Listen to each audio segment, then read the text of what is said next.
고난을 통해 영적 백신이 되다라는 제목으로 말씀 증거하겠습니다. 인생의 위기는 늘 찾아옵니다. 반응이 중요합니다. 기도와 예배를 반응하면 위기가 다 기회가 됩니다. 사도들이 박해를 피해 사방으로 흩어졌습니다. 박해로 인해서 안주하던 곳을 벗어나게 됐습니다. 우리 교회도 이제 곧 제주 선교 가게 되는데 다 모일 수가 없어서 또 마음껏 전도할 수 없어서 전략이 뭐예요? 하나님의 전략, 흩어져서 예배하게 되는 거. 각 연결교회마다 소수 인원이 가서 함께 예배드리고 또 함께 위로하고 얼마나 깊어지겠습니까? 오히려 이런 위기가 우리가 그동안 놓쳤던 부분들을 다시 한번 돌이켜보고 다시금 점검하는 정말 깊어지는 기간이 될 것입니다. 여러분, 사도행전은요 어찌 보면 신방의 책입니다. 사도들과 그 바울의 1, 2, 3차 전도 모두가 다 신방의 의미가 있습니다.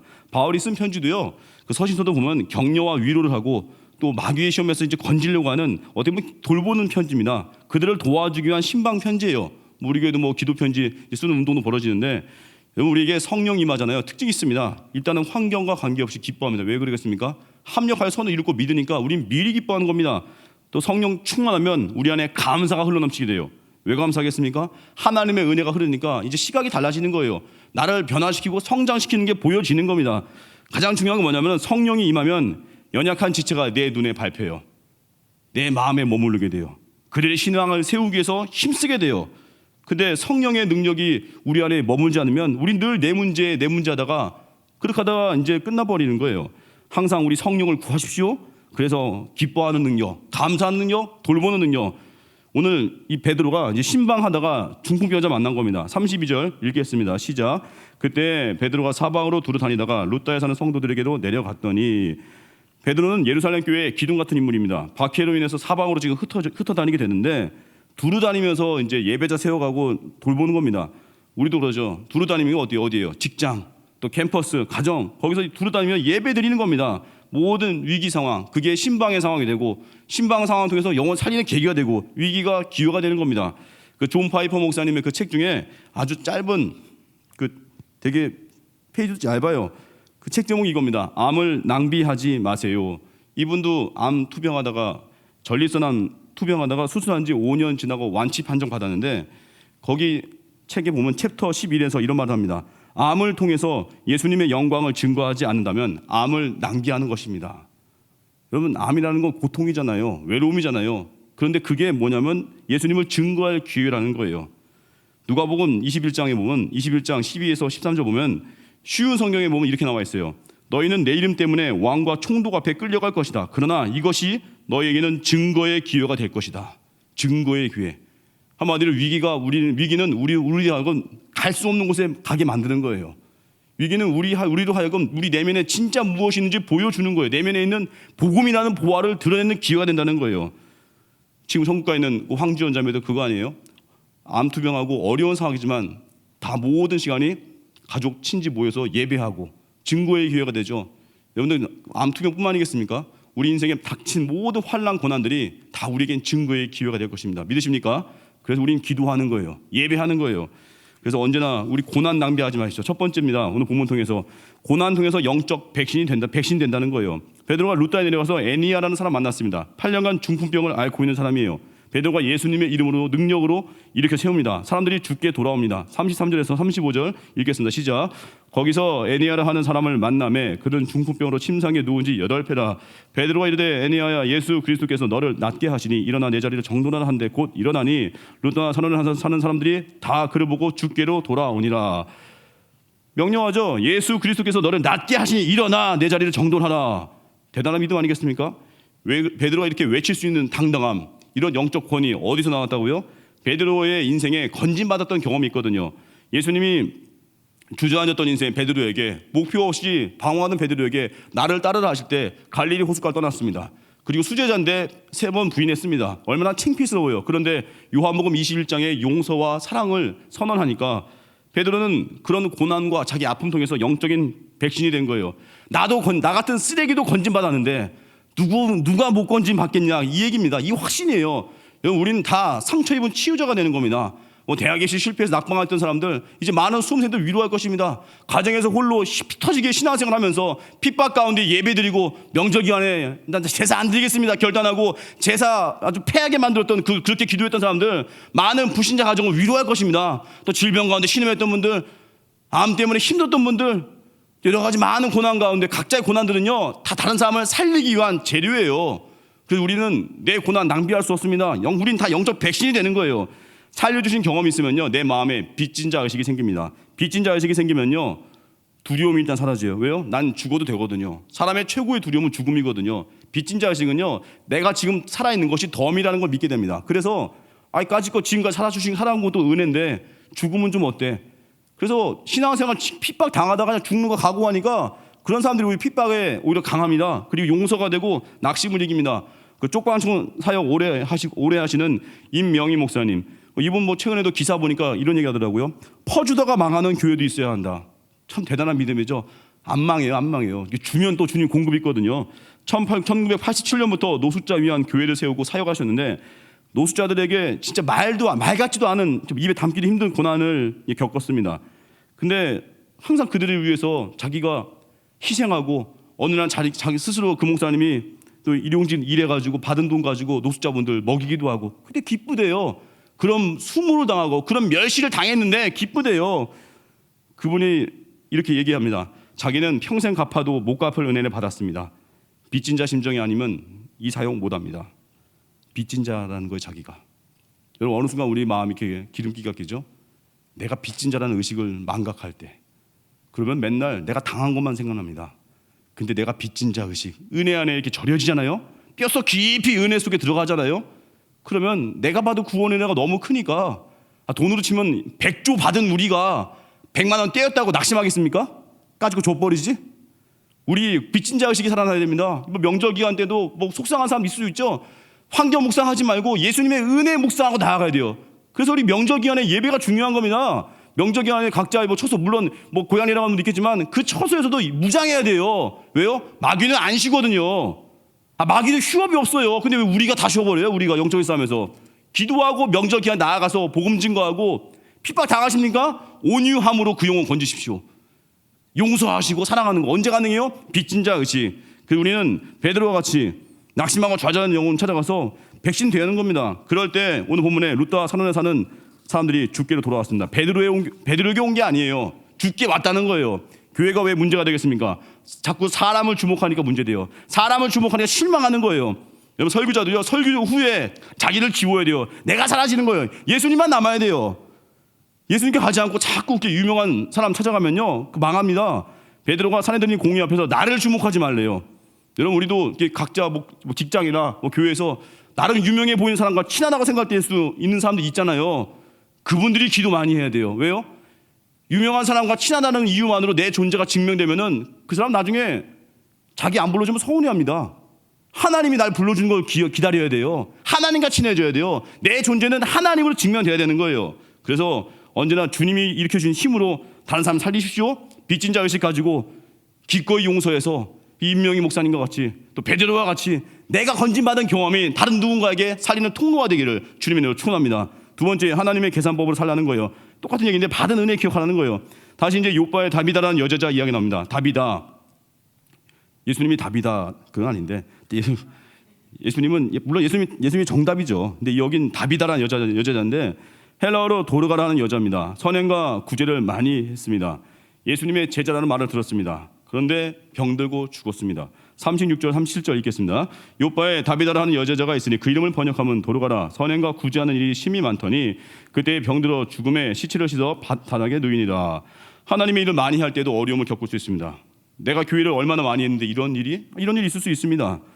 왜 이렇게 해석해요? 어떻게 그동안 이런 일이 일어나지 않았는지를 생각하는 거예요. 주님 손으로 그나마 붙드셨기 때문에 여기까지 온 건데 우린 맨날 내가 당한 건 고난만 보이는 거예요. 계산법 바뀌어야 돼. 계산법. 하나님의 일을 하면 고난 겪을 수 있습니다. 전 지금도 기억나요. 자기 다른 교회 다니는 어느 권사님인데 그 권사님의 아들이 자기 어머니 권사로서 충성 다하다가 암투병하다가 교회 다녔다고 교회 암투병하다가 천국 갔다고. 그러면 천국 갔으니까 복된 거 아니에요? 그리고 충성했고 자기 어머니 왜 고생하다가 안 살리시고 데려갔냐고 원망하다가 교회 떠난 형제를 봤어요. 진짜 어리석은 거 아니에요? 하나님이 그 어머니 얼마나 사랑하시는지 그걸 봐야 되는데 자꾸 내가 뺏기고만 생각하는 거예요. 우리 예수 믿는 사람들 믿음을 살다가 고난 당할 수 있습니다. 겪어도 됩니다. 왜 그러겠습니까? 우리는 그동안 받은 은혜가 있거든요. 원래 지옥과 운명인데 살리셨거든요.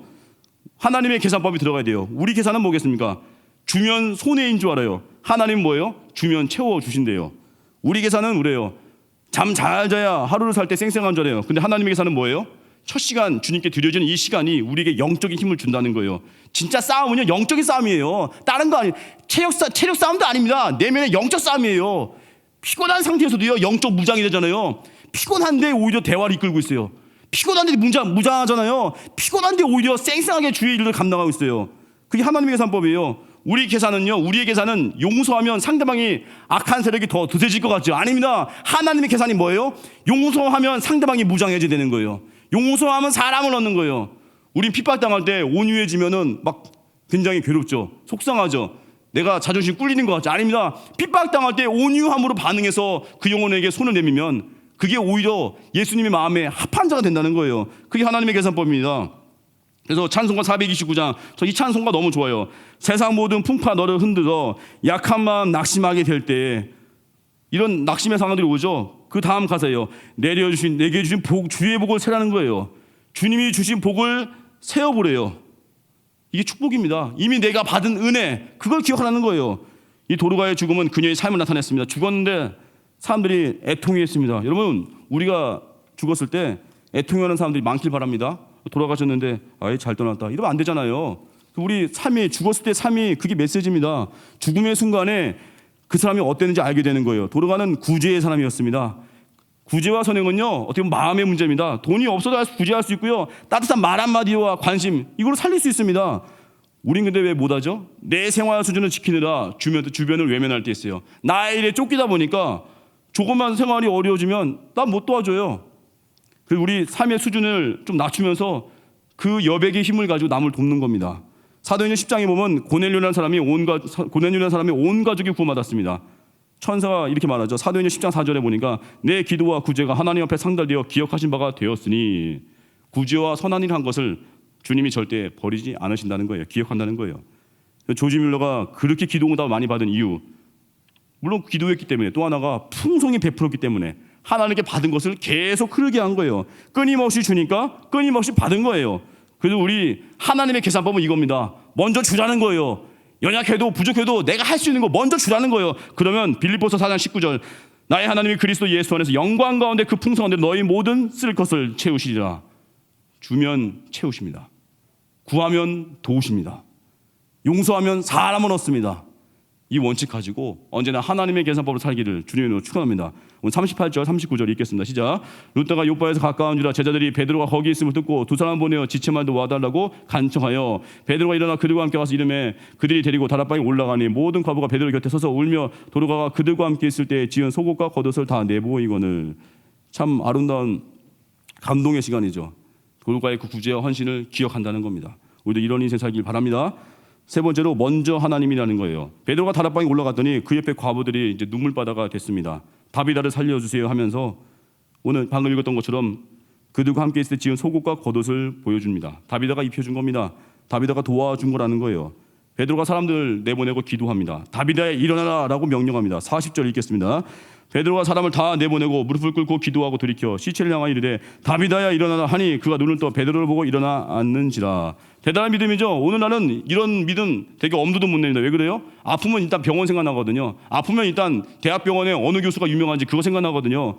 여러분, 진짜 살리는 것은 영입니다. 영. 죽고 사는 것이 하나님의 손에 있다는 거예요. 이 믿음이에요. 베드로가 그 믿음 때문에 죽은 시체를 향해서 담대하게 외친 거예요. 살리는 것은 영이다라는 믿음.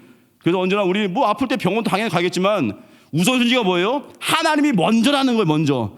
그리고 이런 기적이 있을 때 기적을 주목하는 게 아니라 기적 배우고 계신 주님 바라보는 거예요. 그래서 언제나 우리 삶 가운데 위기가 옵니까? 하나님 먼저예요. 언제나 하나님 먼저. 2012년도에 나온 책이 있습니다. 엄마라고 불러도 돼요라는 책입니다. KT 데이비스라는 그 20대 초반의 그 백인 자매가 쓴 책입니다. 되게 베스트셀러가 됐습니다. 그 2018년도에도 뭐 몇 년 전에 그래도 소망이라는 책도 썼는데 엄마라도 불러도 돼요. 이 책이 먼저 히트를 쳤습니다. 이 자매는요, 사람들이 부러워하는 모든 것을 다 가진 자매라고 합니다. 미국 테네시주의 아주 부유한 가정에서 자랐습니다. 고등학교 때 스포츠카를 타고 또 잘생긴 남자친구가 있었대요. 뭐 송중기 닮았나 봐요. 뭐 공부 1등하고 학생회장도 했대요. 기죽을 만한 요소들을 갖고 있는데, 그런데 그 모든 것을 버려두고 주님을 따라갔다니 그 이야기입니다. 이 자매가 고3 여름방학 때 3주간 우간다 고아원 자원봉사를 다녀왔습니다. 그런데 아이들의 그 미소에 마음을 빼앗긴 거예요. 미국 다시 돌아와서 고등학교 졸업한 다음에 대학 입학 1년 동안 머물 생각으로 우간다에 선교 갔습니다. 그런데 거기서 5살 난 어린아이가 한마디 했어요. 엄마라고 불러도 돼요? 이 말에 마음이 무너진 거예요. 그 자매의 삶이 다 바뀐 거예요. 결국 아이들 입양한 14명의 아이의 또 결국 진짜 엄마가 됩니다. 우간다에 살기로 결정을 했습니다. 잠시 잠깐 이제 돌보는 아이가 또 400명이 되다 보니까 더 커져가지고 모금하려고 미국에 잠깐 왔는데 이 KT 데이비스 자매가 이런 고백했습니다. 미국에서는 몸이 아프면 약국이나 병원을 찾아간대요. 배가 고파서 뭔가 먹고 싶으면 슈퍼마켓에 달려간대요. 급히 어딘가 가야 하면 차를 탄다고 합니다. 당연하죠. 또 누군가의 조언이 필요하면 기도하기보다는 엄마에게 전화 걸거나 또 룸메이트에게 말을 건대요. 또 기분이 울적하고 기분 전환 필요할 때는 기도하기보다는 남동생 브래드를 찾아가면 브래드가 나를 또 실컷 웃겨준대요. 우리 식으로 하면 우울할 때 지금 없어졌지만 개콘을 본다. 하나님께 안 나오고 기도하지 않고 아프면 병원 가고 배가 고프고 먹고 싶으면 당장 슈퍼마켓에 가고 어디 가야 될 거면 당장 차 타고 가고 우리는요 먼저 하나님께 그 자매가 그래요. 먼저 하나님께 달려가야 한다는 사실을 자꾸 까먹더래요 자기가. 그래서 자기가 억지로 기도 시간을 정해놨대요. 정해놓고 무조건 그 시간에 기도하게 된대요. 그런데 우간다에서는요 굳이 억지로 기도 시간 정하지 않아도 어려운 나라잖아요. 매 순간 하나님과 소통할 수밖에 없다고 합니다. 그래서 우간다에서는요 마음이 가난해지고 영적인 건 더 강해진다는 거예요. 우간다에서는요 눈 뜰 때부터 잠들 때까지 항상 하나님이래요. 물질적으로 가난한 나라고 또 전적으로 하나님만을 의지할 상황이었지만 영적으로는 정말 풍요로웠다고 합니다. 이 시대 보세요. 많은 걸 가졌다고 합니다. 저도 이제 초등부 사역하는데 아이들도 보면 많은 걸 가진 아이들이 있는 것 같아요. 근데 뭔가 모르 허전함이 있어요. 뭔가 모르 목마름이 있어요. 하나님으로 채워야 되거든요. 하나님으로. 더 좋은 집, 더 좋은 차, 더 좋은 장난감이 아니라 진짜 하나님으로 가득 채워서 그 영적인 목마름 그걸 공급해야 된다는 거예요.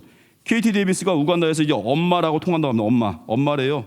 그리고 고아들과 직권처 어르신들도 이제 엄마라고 부른다고 합니다.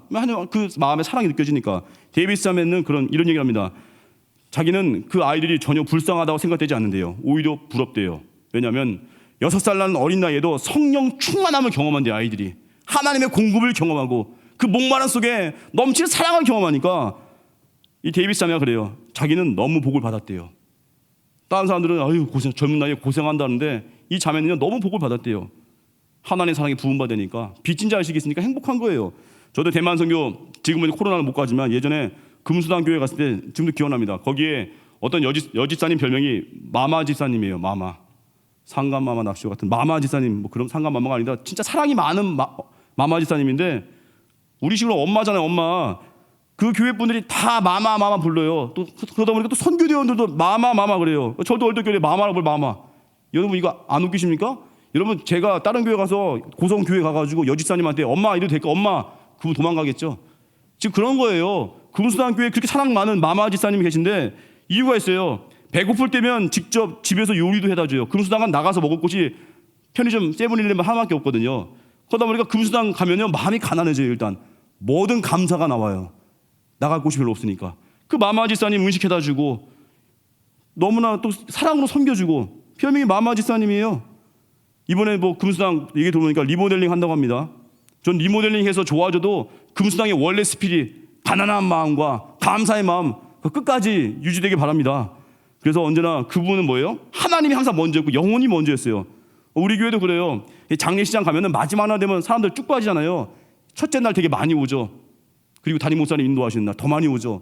마지막 날 되면 사람도 별로 없거든요. 근데 마지막 날에 꼭 오시는 권사님들이 계세요. 저한테 이런 얘기를 합니다. 목사님 마지막 날에 사람도 없을 때 그때 오면요 그나마 주는 인사이트가 있대요. 그나마 주는 하나님의 은혜가 있대요.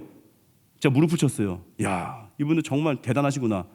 제가 진짜 속으로 그랬어요. 엄마 권사님이에요. 진짜 엄마 권사님 사랑으로 충만하고 영혼 돌봄으로 충만하고.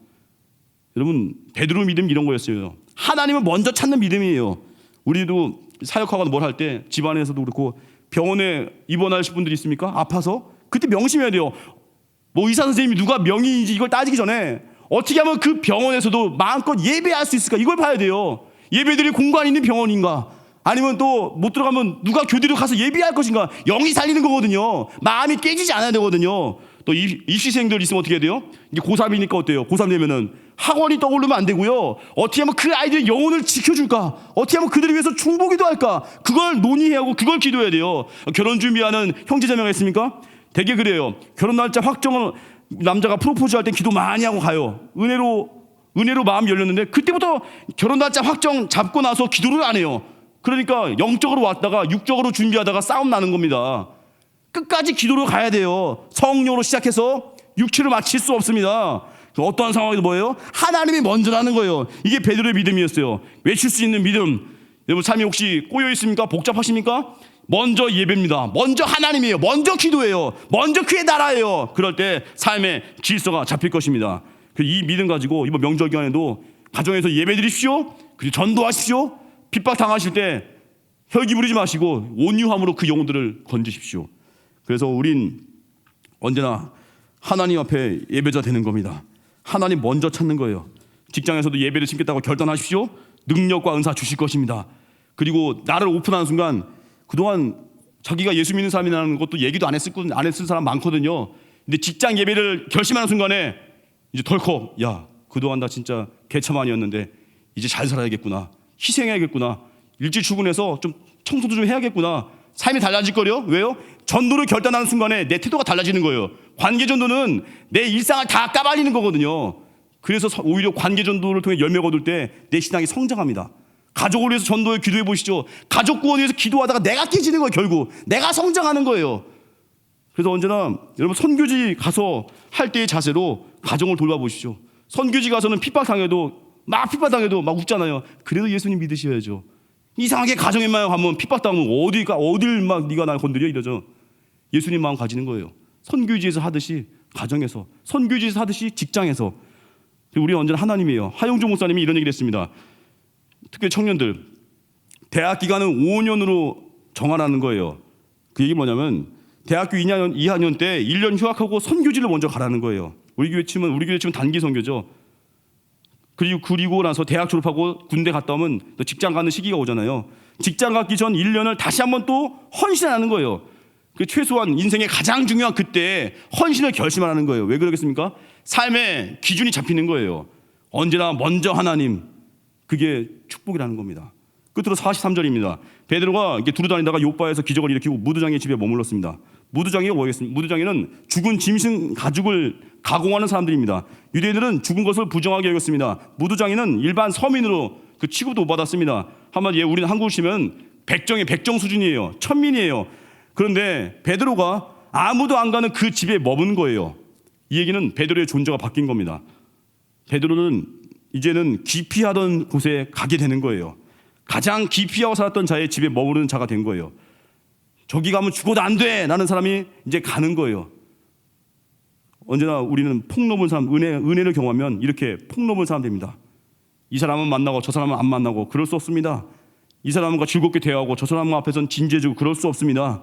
예수님의 은혜가 임하잖아요. 모두를 건질 수 있는, 12아들을 12지파 만들 수 있는 그런 리더십, 살리는 리더십으로 선다는 거예요. 43절 읽고 마치겠습니다. 베드로가 요바에 여러 날 있어 시몬이라는 무두장의 집에 머무니라. 여러분, 누가 오더라도 감당해내는 전천후 신앙인 되십시오. 이번 명절이 정말 사랑하기 힘든 사람까지 사랑할 수 있는 계기가 되게 기도하시고, 또 우리 삶 가운데 갈 수 없는 곳을 향해 나아가는 그런 은혜를 구하십시오. 주님과 동행하면 닮게 됩니다. 저도 담임 목사님과 동행하다 보니까 약간은 닮아가는 게 있어요. 목사님과 동행하다 보니까 선교를 좋아하게 됐고요. 예배를 사모하게 됐고요. 목사님과 동행하다 보니까 원래 달달이 커피 좋아하던 제가 그 쓴 아메리카노 커피를, 목사님 그러시더라고요. 100잔만 마시면 막 고소해질 거야. 100잔 마셔봤습니다. 역시 썼는데 맛있어요. 지금 아메리카노 아니면 못 먹겠어요. 목사님 또 회 좋아하시니까 저도 회를 좋아하게 됐어요. 자꾸 안 좋아한다고 자꾸 목사님 얘기하셔가지고 저 못 먹게 하려고 하는 건 아니고, 저도 회를 좋아하게 되고, 저도 이제 고등어도 좋아하게 됐어요. 지난 그저께 저녁에 고등어 그 비린내가 사랑스럽고, 이 설교 끝나면 목사님 전화 주실 것 같아요. 너 안 좋아하잖아. 또 전화할 것 같은데 좋아하게 됐어요. 또 목사님은 홍삼 별로 안 좋아하고 저도 홍삼은 별로 안 좋아하는 것 같아요. 물론 주면 받는데 다 장인어른께 토스하죠. 다 아예 가져가십시오. 어찌됐건 예수님과 동행할 때 우리 닮는 거예요. 주님과 동행함으로 승리하는 하나님의 말씀 되기를 주님의 축원합니다. 그래서 고난 통해서 영적 백신이 되는 거예요. 시편 자리에서 건진받으셨습니까? 다른 사람을 살리십시오. 하나님의 개선법이 있습니다. 우리 믿음 좋은 사람도 고난 당할 수 있습니다. 예수님 잘 믿는 사람도 어려움 겪을 수 있어요. 내가 받은 은혜 기억하십시오. 원망하지 말고 감사할 때 하나님께서 새로운 길을 여실 겁니다. 그리고 먼저 하나님이에요. 모든 상황 가운데 먼저 하나님을 찾아서 그게 기도의 자리, 예배의 자리입니다. 그게 영성이에요. 그래서 베드로와 같이 외치십시오. 일어나라! 낙심한 영혼을 찾아가서 복음 두고 일어나라! 외치는 겁니다. 직장과 가정 예배를 심고 이번 제주의 땅에 가서도 예배를 심고 나의 삶의 모든 영역 가운데 주와 함께 동행함으로 승리하는 하나님의 말씀 되기를, 그래서 한계를 뛰어넘는 믿음의 용장 되기를 주님으로 축원합니다. 자리에 일어나겠습니다. 내 안의 한계를 넘어